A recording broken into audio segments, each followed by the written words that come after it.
For me, success is clear, is transformative when I see that one of my solutions or my proposals or something in which I have contributed with can change or can affect in a positive way the life of other people. And I would like to imagine a world also in which we consume less. The consumption is critical.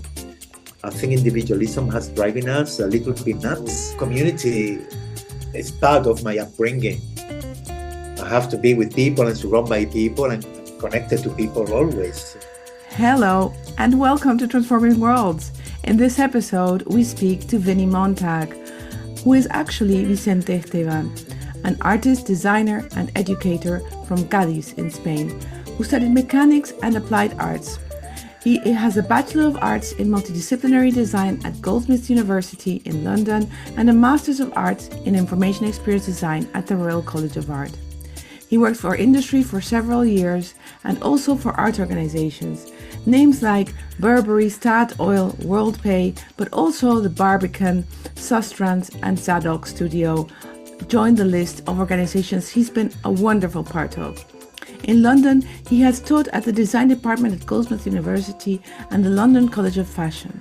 Currently, he works as associate professor in the industrial design department at Chan Yao Tong Liverpool University in Suzhou in China. Join us in an incredible conversation about his new game, which is actually a space to make one think about refugees. We talk about design, art, and our role in this incredibly transforming world we're all a part of. Tune in. Welcome, Vicente, Vinny, to Transforming Worlds. How are you today, and what is transforming for you these days? Hello, Carola. Thank you very much, first of all, for this amazing invitation. It's quite exciting to be able to talk in your podcast and also to talk about my project. I am very well. I am in China. I live in a really beautiful city called Suzhou. It is very hot and humid today and for the summer, and I am pretty well. Oh, that's so good to hear. So I just mentioned two names to one person. So you were born as Vicente, and somewhere along the way you became Vinny. What happened? Right, this is quite an interesting anecdote because my name is Vicente Esteban. Esteban is my surname. Back in the day, around the 2000s, I bought my first computer. I am an artist and a designer, and I thought it's time to have a website.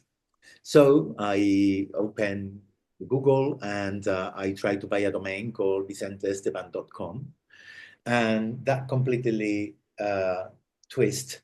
And I could find only Esteban Vicente. There was no way to put Vicente Esteban as a domain because Esteban Vicente is a very, very famous Spanish artist who exiled to America, to Los Angeles, because of the Civil Spanish War. And he's hyper famous. So it was very difficult for me to have a presence as Vicente Esteban. And I also lived many, many years in the UK, in London. My friends never could pronounce my name properly. They were calling me Vincente, which was stressing me out a lot. So one day, one of my friends called me, "You're Vinny," and that's it. So I chose Vinny as my name, and my surname, artistic surname, is Montag, simply because my favorite film is 451 Fahrenheit, and the protagonist is Guy Montag. And I thought Vinny Montag sounds actually quite cool. Yes. And then I typed in the internet and I couldn't find anyone called Vinny Montag at those days. And I thought, this is my new name. That's the whole story. Yes. I can imagine that being Vinny Montag feels so much more comfortable on so many levels, allowing you all of the space you need for your expression. And I'd like you to tell us about your work because you are an artist, you are a designer, and you're an educator. And that is not an uncommon combination. But you make a really clear distinction between design and art in your work. How did that become part of who you are? Thank you for this question because, I make a clear distinction because I studied as an artist. I studied mechanics first for 3 years. My father was a mechanic, so I followed the route, and I never really liked it that much. But it helped me so much to become a designer and an artist because of the techniques that I learned. And then I enrolled in the art school in Cadiz, in my city where I'm born. And I learned applied arts, not fine arts. And that's the distinction, because back in the day, applied art, which doesn't exist anymore, that program in Spain, it was inherited from Franco's days. We were taught how to produce work for artists rather than becoming an artist. So it was a kind of some invisible walls determining very much, what art is or should be. Yes. And then I tried to separate design and art, because I try to make projects, especially in the design field, that are tangible and functional, and they produce outcomes that can be feasible as much as I can. So I don't mean that I don't believe, in the fusion between art and design. I find it really fascinating, and I think it's really interesting. But in my case, I find a little bit difficult to join both things. I have the things very structured. It's part of my personality. So when I do art, I don't do design. When I do design, I don't do art. And I think that your background with mechanics is also important for this, because when we think mechanically, we do separate the parts to understand the whole system. And that's a skill that is being lost because we now live in a networked world where everything interacts and everything is systemic. But then we are seeing that sometimes isolating the parts is more difficult, because we are letting go of the Newtonian look at science and going to a more integrated view of things. But having these skills is actually quite important to be able to navigate the world. So on this podcast, we subscribe to the definition of design by the late Herbert Simon, who said that to design is to transform existing conditions into preferred ones. And for me personally, as a host, I make a distinction with art in that art has an expressive need. And you just touched upon the idea of outcome. And outcome is necessarily a design word, a word that belongs in that domain. The artist is also busy with outcome, but it's not something that he or she utilizes at the outset. So at the beginning of things, they're not saying, I want to achieve this outcome. An artist will say, I need to express something and I will let it flow through me, and then it will take form, which is also transform. But the designer is always looking for a certain impact, a certain outcome that belongs to someone else that is not us. This is the paradox of design. We rarely, well, sometimes we do, but rarely do we design for ourselves alone. We design for someone else. And with this comes a responsibility. And I think that this characterizes the type of work that I've researched and looked into in preparing this episode. Your art, for example, your lockdown chairs, there is an opportunity to express, to take the materials in your environment, to give shape to something, and to help it make a statement. And when someone sees the lockdown chair, you wonder, is this a utilitarian chair, or is this chair trying to tell me something else, which is art? And then there is design, and in design there is a much more participatory aspect of interacting with whoever is using that design or participating with that design. So tell us about how this evolved in the Vinny Montag world. Right, I think you have defined it really, really well. What actually I do, and this example of the lockdown chairs is quite significant. Because a chair is one of these iconic objects that almost every designer and architect makes, and I love making chairs, and I love making chairs that are not for use as such, or that they're just statements, as you said. And this story of the lockdown chairs is interesting because at those days in London, 2020, I had a friend, and she's hired by companies that buy IKEA products, and then she assembled this. She's an expert doing that. So she was going to different offices. She was allowed to go to work still as a freelancer. And she was bringing me these offcuts of wood from the carpenters that she was working with in these big companies. And I used those small bits to talk about this quarantine time. What do you do in those days? You know, that boredom, that are you going to be watching the television? For me, I needed to have an activity, and I wanted to talk of the world outside through these objects and having constraints and limitations on the small pieces that I had. So all the chairs I made for that project, funny enough, were made with these bags full of offcuts from the outside world that we could not see or touch.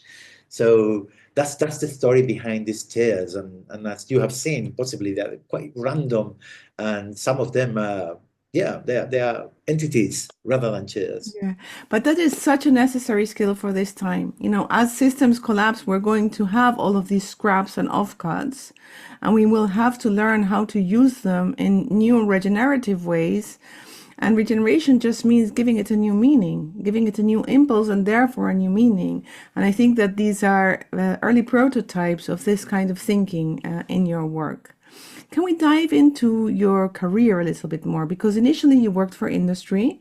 There are names like which are very classical on your list, like WorldPay and Burberry, and then you moved into the art scene, working for Barbican and even galleries and so on. What led to that transformation for you? Yeah, transformation is the word of that you use in your podcast and in your work, and I think it's my life has been quite transformative, and it keeps transforming on the everyday. As I said before, my father was a mechanic, so I was born literally with a toolbox under the bed. So in my childhood, I was just taking apart toys, making random things, welding stuff in my parents' bedroom, and a bit of a nightmare. And my brother did the same. So I studied mechanics, and after studying mechanics, I jumped into art. And I jumped into art because I went to London when I was 18 years old, after I gave up the mechanics studies, and because I wanted to learn English and I wanted to know about the world. I come from a very small city called Cadiz in the south of Spain. It's a very tiny island in the south of Spain, almost like living on a boat. So for me, I had a huge necessity of knowing what's happening out there. And also I wanted to know the language. And London opened up a huge amount of stimuli in my daily life. So I discovered art just by really walking around the streets of London on my days off. I discovered architecture. I discovered a whole new world. Then I came back to Spain. I stayed there for a year and a half. I learned English. I worked really hard, and washing dishes, the things that you have to do when you're young, especially at those days. So I came back to Cadiz and I studied art. And after studying art, because of my knowledge of mechanics and English and art, randomly I was offered a job as a translator in the industry, in a company, in a gas company. They were doing a project in an American base. We have a big American base in Cadiz. So I was there translating loads of contracts and technical documents for gas and oil kind of devices, used by the army. So that took me to the industry. And I spent almost 12 years in the industry in different companies of gas and design from Sweden, from Germany, from Spain. And that was really fascinating in a way. Also, it helped me to earn some good money. But I couldn't take too much. I couldn't take much more. After 12 years, I thought this is enough. And then I thought I need to do something completely different, something in which I feel much more useful because of my skills, because I want to help. I want to do different things. So I decided to do design. Then I left to the UK again, and I did a degree in design. But I still had in my mind that design was making objects. That was my conception, Yes, from an yeah. Spaniard, coming to the UK. But then in the UK again, I discovered this innovative way of understanding design from many different perspectives to Yes. understand multidisciplinary design, systems, UE, UX. I mean, a whole world opened up again to me. So this is the transformative journey that I did Yeah. from not only different skills, and it's also different sectors and different people, because I worked with engineers for many, many years. Yeah. I worked with artists for many, many years, then designers, and then with also the society. As you mentioned, the Barbican, Carola, Yes. the Barbican was really, really, really interesting for me because that triggered my skills, and they also taught me skills of how to create social engagement. I work as a Barbican ambassador. That was the role that I had. And they train us to engage with people from really deprived boroughs of London. So we were taken, to these boroughs, and we have to convince the people through workshops, the neighborhoods, to go to the Barbican to see art because they didn't have any access to it. Yes. And it was a really interesting job, extremely interesting. And you had to develop very good social skills because we were, with people with very, very, how shall I say, well, lack of education, perhaps, and people with in poverty. And we managed to convince many, many neighbors to fleet buses from these neighborhoods to the Barbican to attend workshops and to see art. And that was fascinating. I have to say that the UK and especially London transformed me dramatically to understand design as a tool for transformation. Oh, beautiful quote. Design is a tool for transformation. Yes, I wish I'd said that. And did you also fail at getting people to go to the Barbican? Yes, yes, yes. Many people actually just shut the door in your face, and sometimes it was very, very complicated. Yeah, because we're talking about, especially in London, as you know, is like in the Netherlands, it's very multicultural society. Yes. So we were dealing with people from all over the world.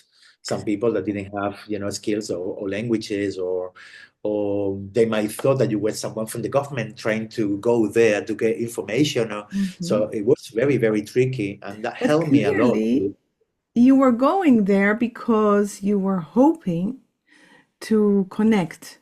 You were hoping to bring potential together.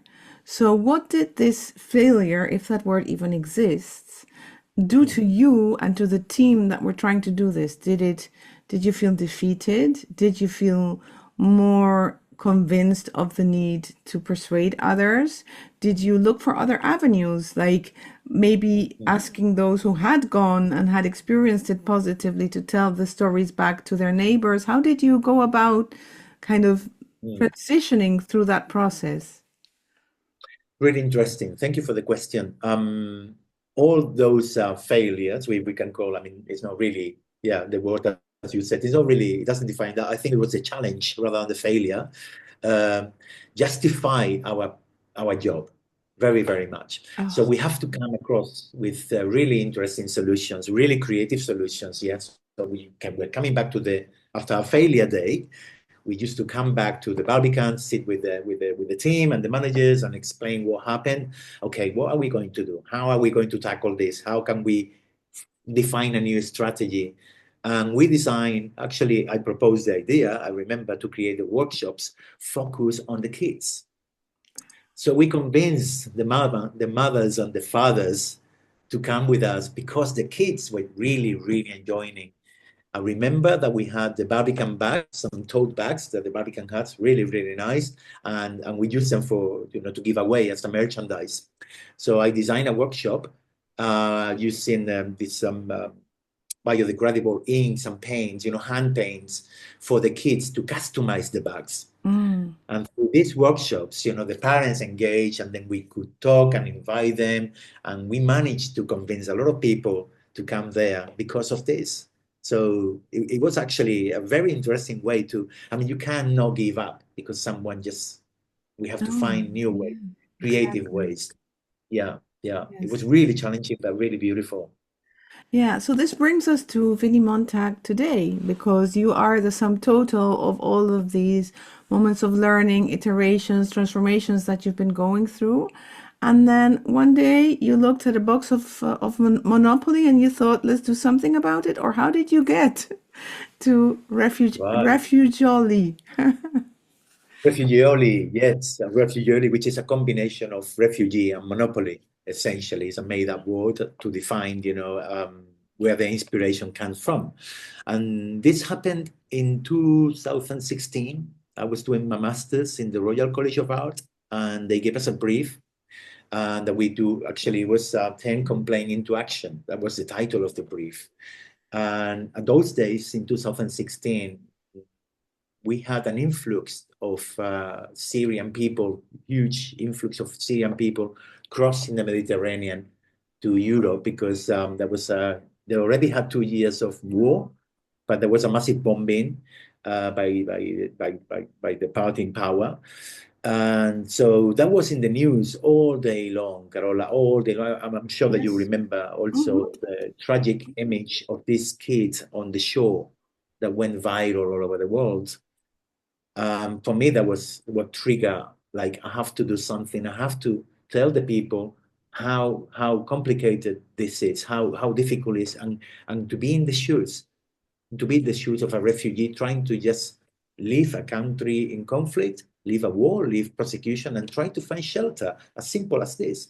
And I didn't want to use images. I didn't want to use any kind of graphic word that could be too invasive because it doesn't work that way. We really have to be in the shoes of people to understand things.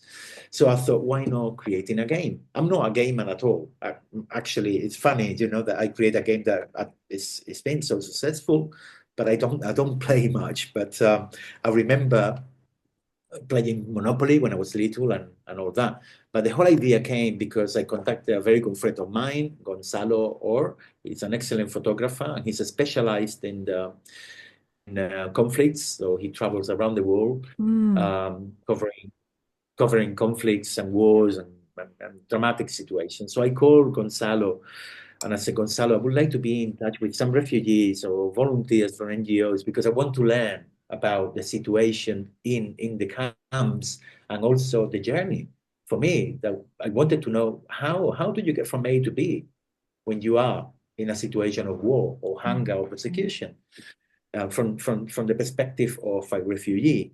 So Gonzalo put me in touch with lots of several refugee people in Domeni and other ports, and also in France, Calais, and Morocco, and also with volunteers from NGOs. So I managed to get lots of testimonies. I was using WhatsApp and Skype and calling these people, and they were telling me, the circumstances that they have to go through to get into asylum or, well, let's say a safe country. So I managed to have lots of information that in many cases was extremely dramatic to tell. What I did is to somehow filter the most important ones that almost everyone needs to do, to get into a safe country. So one of the words that was repeated constantly was money, and the second one was mafia. And I thought, how can I represent this? And I thought, well, the Monopoly is a really good example. First, because it's a kind of, as we know, I think it's a game designed to reenact and to put capitalism as to show that capitalism is a good thing. But actually, Monopoly was not designed for that. It was designed to aware the people of speculation and housing back in the day. That's the real story of Monopoly before it was bought by Mattel or another company. So I used the template of the Monopoly to put on each single box one circumstance that the refugee has to go through. So every single box in the game is a real situation that as a refugee you have to go through, and especially the money, because if you don't have money, you cannot go anywhere. That's the reality. What has been the impact and how has it been received? I have to say that I was invited by Tabacalera. I proposed to Tabacalera. First, I played it, in the Royal College of Art. I played Yes. it there, and it was really well received. I got lots of support from the head of the visual communication course in which I was, Rafna. and she helped me very much with the project. Actually, she said to me, "This is the title that you should use," because I had other ideas in mind. Mm-hmm. And then I proposed to the Bacalera in San Sebastian, because they had an open call to support projects. So mine was still in a very embryo state. I Yes. mean, it could be playful, but still it needed loads of mechanics to be adjusted to make it really round. So I proposed to them, and they invite me to go to San Sebastian for 3 days. They pay me a hotel, and they also offer the open call for Refugeoly to the public in San Mm-hmm. Sebastian. So a couple from Catalonia, and two ladies that had a graphic design studio. They came to help me. So we managed in 3 days to create Refugeoly as it is now. And also, while we were playing Refugeoly, I had an epiphany that why work on only on the size of the table as a board game? Why not making it bigger? Why not a larger format in Yes. which you embody the refugee? Going And that happened inside accidentally. the game. Mm-hmm. Yes. Precisely. So after that, I proposed also to play the game, which was already working really well in terms of mechanics, to La Casa Encendida in Madrid. And we played 3 days, consecutive days, with different schools from Madrid. Some private schools, some local public schools, Mm-hmm. and that was super interesting. That actually gave us, because of our collaborators working with Refugeoly, uh, the final format. And how was received? Well, a lot of people cry, Oh. especially young people. Mm. Young people, once they understand the reality. A lot of people change their mind about refugees. That is true. A lot of people say, "Wow, I didn't know this. I didn't know this. I didn't know that you could die. I didn't know that you needed all this money. I didn't know that you could be deported even after a few years in the country." So it's a realization in many ways, Refugeoly. I think the impact is quite interesting, because always, Carola, at some point during the game, there is a debate, there is a Yeah, conversation, there is of a course. discussion. Yeah. It's the whole point. It's not just playing to win or for fun. It's because questions arise and Mm-hmm. people discuss, and then people want to change things. How did it change you? Pardon me? How did it change you? Refugioli. Yes. Well, it has changing the way that I approach to my design. I have become a social designer, and partly it's because of Refugeoly. What is the difference between a I was social designer and just a designer? Right, a social designer. I define myself as social designer, and this is my area of expertise. I am involved in many other projects. You work with community, you work for people that have less opportunities, you work for change, you make projects that can enhance the life of people, and show that there are possibilities and especially hope.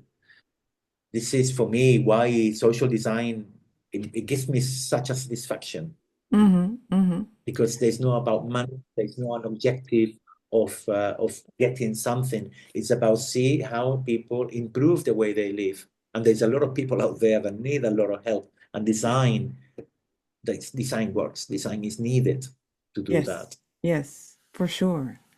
But then there is going back to whatever normal is, normality, consensus, reality, and kind of putting both things on the scale and understanding what is the impact of the transformed me and the transformed participants who now see things differently, and how do we bring it back into a world that is plagued by duality, by labels, by polarity, by cultural narratives, by, dare I say, fake news. So there is all of this complexity that you then re-enter. How do you go about that? How do you deal with all of these things?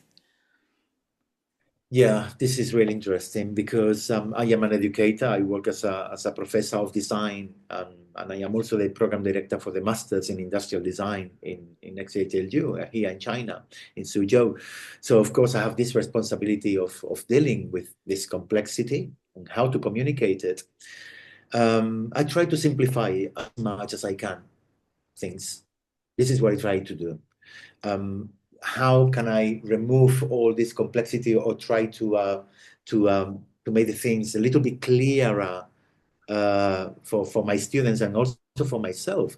I also come from an analog world, and I balance out, digital technologies and amazing, absolutely incredible advances in technology that makes our life, easier and better. Yes. But this doesn't necessarily mean that these new digital solutions are the final solution. I try to find a combination between the analog and the digital and try to simplify things because it's too much to take in. Everything is completely intertwined now. And I think that we need to find formulas by discussing, by presenting work, by making projects that can make the things a little bit clearer. Mm-hmm. Because otherwise, the territory is too vast. And this is one of the things I tell my students all the time, like concentrate in that context specifically. Try to mark a territory because everything is interconnected, and then there will be no clear solutions. I try to find a solution, Carola. This is my approach as a Yes. designer. Yes. Solution-based design. But you talk Sometimes about, solutions are yes, go ahead. Sometimes solutions that are, solutions are really complicated for wicked problems. Wicked problems cannot have one solution, but many different solutions. Yeah, that's the starting point. But if we make one that works, it can be replicated and multiplied. And it's a very, very organic way to tackle problems. We cannot have a solution that is going to tackle the problem right now. Might be later, because some people will see that that works for this community. We might copy it and carry on replicating.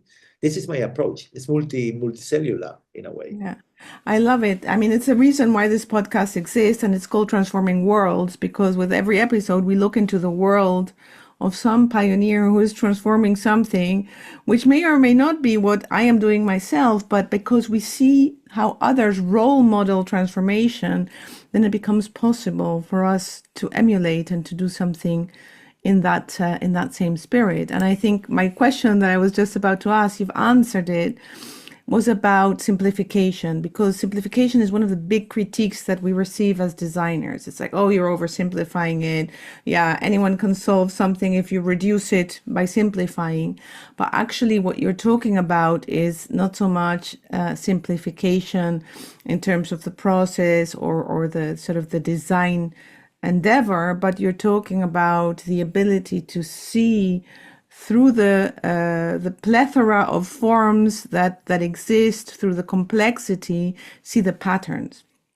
And when we can see the patterns, then we can address the pattern. And every time we address a pattern, we address both the underlying issues, which are now contextualized, but we're also looking at the pattern as a mold that can be used and replicated across a system, which is nothing other than a whole multitude of fractals, and fractals being reflections of a bigger whole. So when you address the pattern by going there, you are achieving synthesis rather than simplification, and therefore you are able to give something that can be then used for the next thing and the next thing and the next thing, right?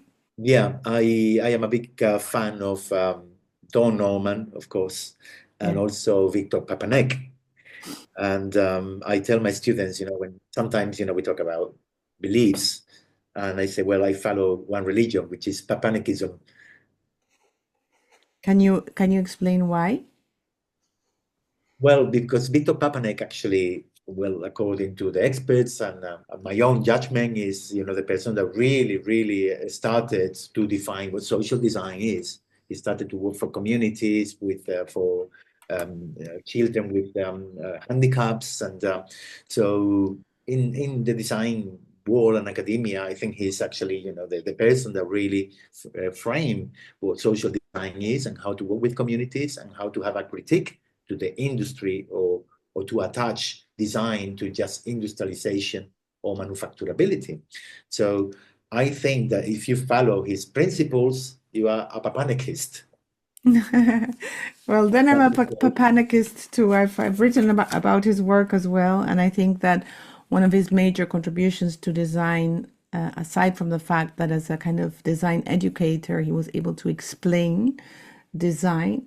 I think one of his big contributions is the democratization of design as a skill and understanding that it's a human talent. Then there is the craft of design. But we are all designers to the extent that we are all making decisions, and the decisions we make have impact. And then when those decisions add up collectively, we get into all of these wicked problems and complexities that we don't understand how the hell we got there. And that's because we have to start by acknowledging the fact that we have impact. And societies, even for the refugees, right? Societies are trying to tell us that we don't. I think Papanek is the exemplary in telling us, yes, we do. So I love that about his work very much. How do you look at success? What is success to you, and how do you measure it?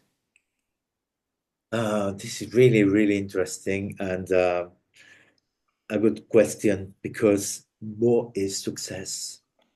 What is that? I don't know. I'm not a person that I'm not an ambitious person. Actually, ambition in Spanish, as you know, well, perhaps my generation to be ambitious was actually almost pejorative. It was Mm-hmm. not something good. It's fun enough. So I take into account also the terminology. However, for example, in the Anglo-Saxon world, to be ambitious is actually really good. I remember when I arrived to study to the UK, my tutors telling me, "Oh, you have to push it. You have to push your design. You have to be more ambitious." And Mm. I remember replying them like, "But ambitious is not a good thing." And they were telling me, "Why not?" And I was like, "Really? Is that a good thing?" So ambition and success somehow they are for me they have a different understanding. For me, success is clear, is transformative when I see that one of my solutions or my proposals or something in which I have contributed with can change or can affect in a positive way the life of other people. That's for me success. To have followers or to have this kind of thing is not really into my approach to design or approach to life. I'm getting old and I'm finding loads of pleasure in really small things. And as a social designer, I like making work for people that the next day they call you and they say, "Hey, that thing that you made for us is working really well. We have everyone sitting on these chairs and we have recycled." And that's for me success. It's Beautiful. much more. Yeah. Sorry, I don't want to sound just humble. It's really that it's the way I see it. No. I'm not looking for something, that can have a massive impact. I prefer that the impact stays small but replicates Yeah. rather than making something that's a solution for the whole world. I cannot do that. It's not my role. Yeah. Humility is not a bad thing, and we already have a lot of arrogant designers, so we don't need more of those. So, tell us what inspires you? Where do you look for inspiration? Hmm. Two things, very, very important. The everyday, I have lots of curiosity for everything, and I try to not to talk to myself. I try to have a kind of meditation mode when I am cycling to work or I travel, and I try to observe as much as I can of everything. I'm curious to a lot of things, so I find inspiration in my everyday very, very much, especially now living in China, because the everyday in China is fascinating. It's such an incredible country with things that people do that are so different from us, from the white world or from the Western world. So this is one thing. And another thing is that where I find inspiration, of course, is books, but especially the news. Mm. My father read the news, I mean, every day, and so we were actually waiting for him to finish the newspaper to catch it and read it, me and my brothers. Yes. So we got very much addicted to the newspaper since quite young. Um, and I read the paper, with several papers, in fact, every day. I read the Spanish paper, and then the Guardian, and then the local one, and then the China news. And I cannot read them all because, of course, I don't have that much time, I wish. But I spend at least 1 hour, an hour and a half every day reading the newspaper. And I find lots of inspiration in that because I like to know what's going on. I would like to know what's going on in different parts of the world. My vision is very global. I try to see the world as this round ball in which there's a lot of people living, and because of globalization, the interconnections are huge. And I want to be able to know what's happening in every place if I can. And I find lots of ideas through reading articles. Wow. That's super It's cool. a form of research. I asked this question to everyone, and you're the first person who mentioned the news. So it's fascinating that you would say that. So you talk about the world. If we were to fast forward into the future, and the world would be according to Vinny, let's say we fast forward 5 years, 20 years. What is the ideal society then, according to you? Ah, wow. The ideal society.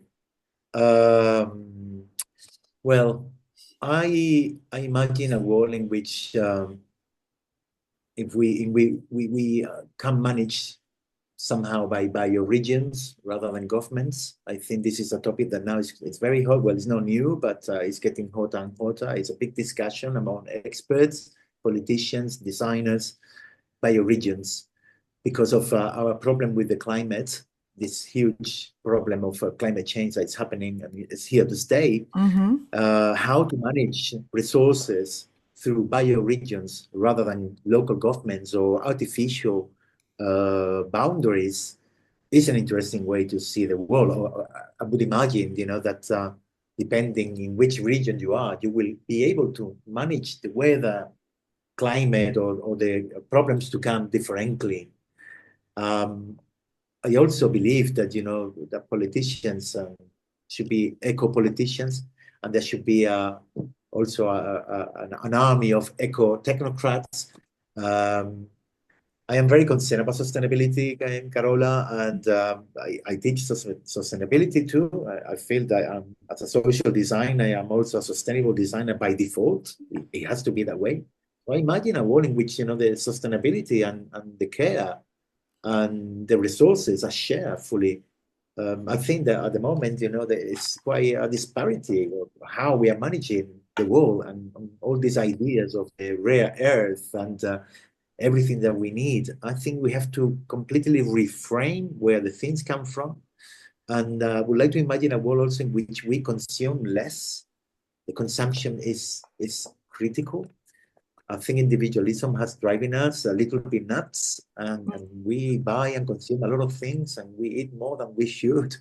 So I'm not trying to be, a kind of regimental person that, well, we have to do this way. And I don't want to sound pessimist, but I think that we have a responsibility as inhabitants of this amazing planet, and we have to manage it with care. And this responsibility has to happen in the everyday. And it's not about recycling, it's about reusing. It's about to not to have too much and have enough and Yeah, think about enough. tomorrow. Yeah. Yes, enough. And we have Defining already enough, a lot. right? Yeah. And we were talking about a scenario of 5 to 20 years. That's a lot for 5 to 20 years. Where do we start? Wow. Um, definitely, we have to rethink the way that we live in the everyday. I mean, how housing, for example, I mean, the social things, everything that we all need. For example, the housing situation, I think it's something that we should have a kind of international agreement somehow, to a much bigger level. I think that we still behave somehow like it's small provinces and each one is got its own identity, and we should be able to share more. We should be able to share more and have policies that are larger, that can cover more people. Definitely, I think that. we have to find a way to bring up the people that have less. We need a much more input to put the people that have very little into the middle class. Because if you have a good middle class and you spend money in education, societies become better very quickly, Mm-hmm. very, very quickly. Yeah, they do. So I think it's about how we invest the money. Yeah, I think it's a complicated one, isn't it? It's a really complicated Certainly, one. certainly. I mean, for me, I've been in the Netherlands for 27 years now, and the Netherlands is one of the most similar countries to the model you have just described that I know of. And I remember when I first came here, I was coming from Argentina, and we were having lunch with some work colleagues, and one of my colleagues at the time said, "I'm so happy I can pay taxes. I wish they would tax me more." And I said, "Sorry, what?" Yeah, And then she explained, I was very new to the Netherlands. And she said, yes, because this is how we redistribute. So she said, I don't want to work less. I don't want to stop doing the job I do because I love it. And I don't decide what's fair. This is what they pay me. But then I'm okay with redistributing the money so that there are good hospitals and good schools and good roads and, housing for everyone. And this is really how this society works. But even in a society like this one, we have to do continuous efforts to support everyone. So I'm in the advisory board of the Dutch Association for Subsidized Rentals, for subsidized housing. And even this is a very small country, we're 18 million, 2.5 million households. So that's a lot of people, because these are just the households, are in yeah, subsidized housing. So we have to give back, and we have to keep the money moving, as you said, and you learned from your team. Money is a way of keeping things in motion, and it's what we have designed as humanity. But there are multiple ways to do that, indeed. So, what is correct. community to you? How do you engage with others in your everyday? Community is really, really important in all aspects. I believe in community because, as I said at the beginning of the podcast, I come from Cadiz. It's a small city, which is, I think it's 4 kilometers by 2.5. As I Mm. said, it's a boat in the ocean, in the Atlantic. Really beautiful, I have to say. It's a really, really beautiful city. And connected to the country by two bridges and a natural isthmus, which is a road. So you have to be communal in Cadiz. You have to, because it's so small. It's such a small city that you know everyone. The population, I think, is 100,000, 110,000, which is a lot for such a small size. Yes. But it's a city with so much interaction, and we know everyone. So community is part of my upbringing. I have to be with people and surrounded by people and connected to people always since the beginning of my childhood. So it's something that somehow I just have it. So I try to build community wherever I go, to be honest. For example, here in China, despite that my Chinese is still very, very, very low, I managed to, for the everyday, I go shopping to different shops every single day to build my community around the neighborhood. So for me, these actions of the everyday are essential Yes. to get to know what's happening in front of me. So I go to the supermarket, but I also buy the letters from these guys because, as you said before, I distribute my income. I try not to just order things online, which is in China is the best place in the Yeah, world. it's easy. If you Yeah. want to order online, it's incredible. You will get everything that you need in a matter of minutes at the door, at the door of your house. Yeah. I try to avoid that because I need the community. I need to interact with my neighborhood. I need to know what's going on. I like to see these children there growing up. And for me, it's just part of it's a necessity. It's a necessity. It makes me happy. It makes Yeah. me understand that I am part of something. So currently, I'm working now with a really interesting project in the Tibetan plateau with the Tibetan nomads.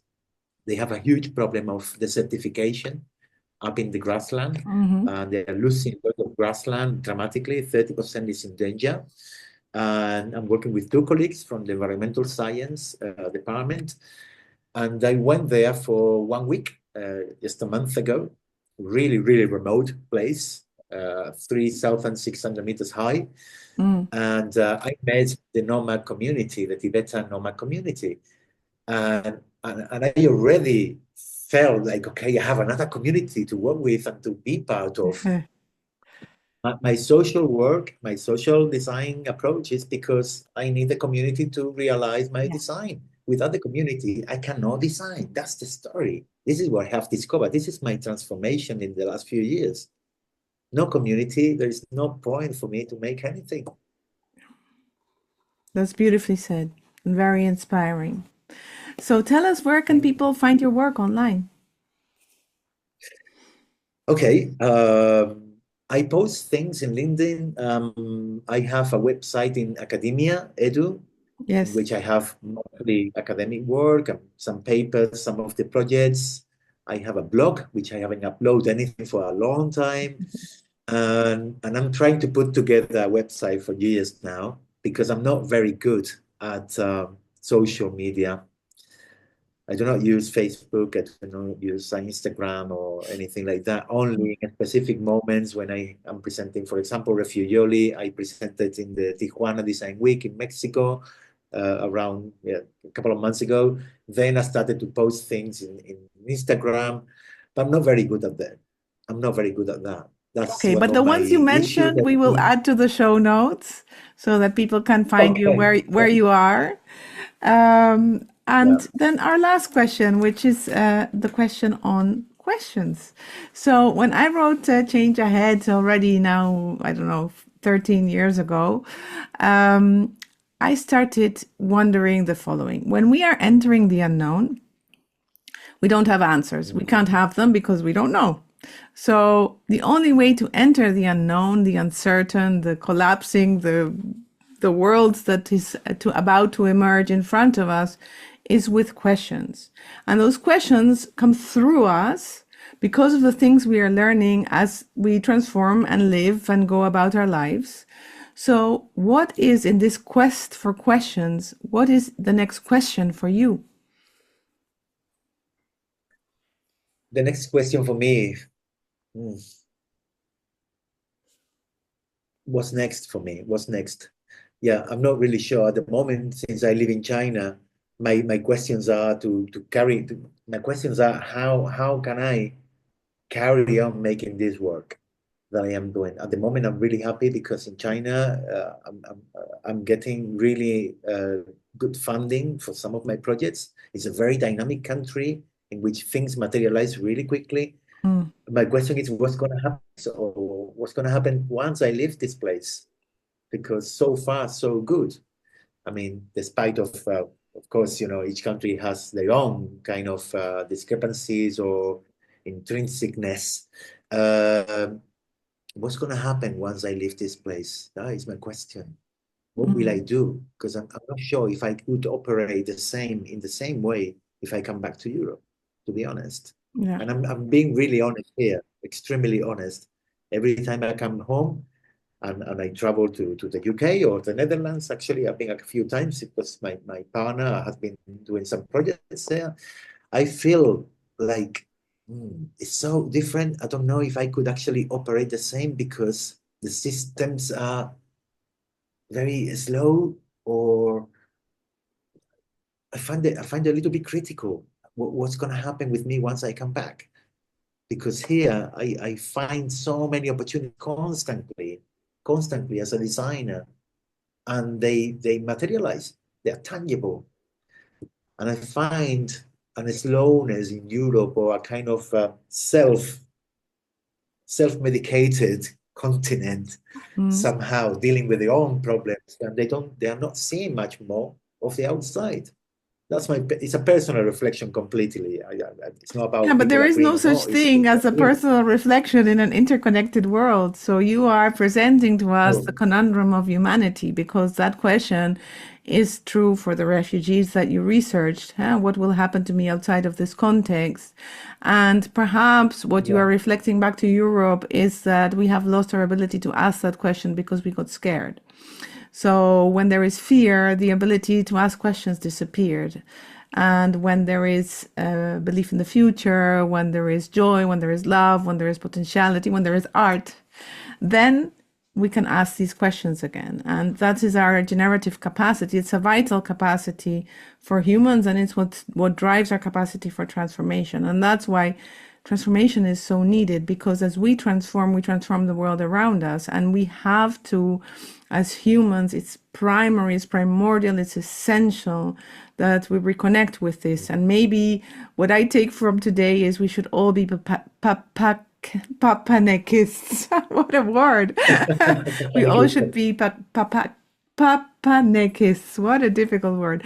But we should all be embracing our inner designer and realizing that there is always something, however small, in the everyday that we can do.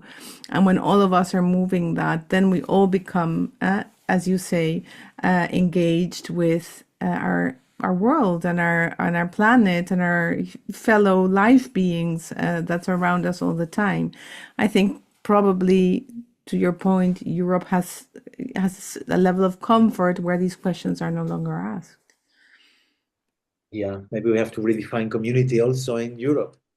Yeah, I think and we are losing that a lot. still Europe is good for other things, which certainly Northern Europe is excellent at, because the quality of fundamental research that is done, like diving deep into the questions, is very good here. Precisely because it's slower, we can go a bit deeper, and maybe that's the role. But it requires to see ourselves as interconnected with everything else, for sure. Yeah. Yes. Any Yes, last comments from Vinny Montag? Do design every day. Do design every day. That's my last thing for anyone that's listening to this podcast, is that that we are all designers, as you say. Every little thing matters. Care a little bit about the person next to you. Communicate more. Communicate more. Yeah, less individualism, I guess. Beautiful. Thank you so much, Vicente, for this very wonderful conversation. I've learned from you and I've enjoyed hearing from you. So thank you on behalf of everyone. The same here. I think you define so many things so well. I wish I could have said so many things so as well as you have done. Thank you again, Carola.